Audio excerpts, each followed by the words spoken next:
Global super লিগের জন্য Scott ঘোষণা করেছে বর্তমান চ্যাম্পিয়ন রংপুর রাইডার্স।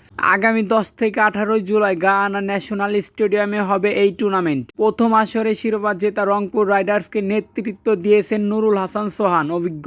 রংপুর রাইডার্সের দলে আছেন প্রথম আসরে সবচেয়ে রান সংগ্রাহক সৌম্য সরকার।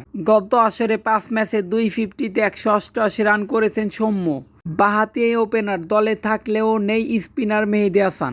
গত আসরে রংপুরের হয়ে যৌথভাবে সর্বোচ্চ 8 উইকেট নেন এই স্পিনার। মেহেদীকে দলে না রাখার কারণ হতে পারে বাংলাদেশ বনাম শ্রীলঙ্কা মধ্যকার টি-20 সিরিজ।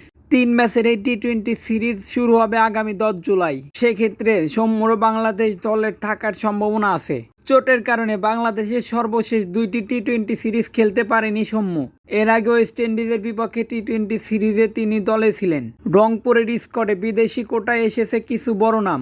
ওয়েস্ট ইন্ডিজের অলরাউন্ডার কায়েল মায়ার্স, আফগানিস্তানের ওপেনার ইব্রাহিম জাদরানকেও পাচ্ছে রংপুর।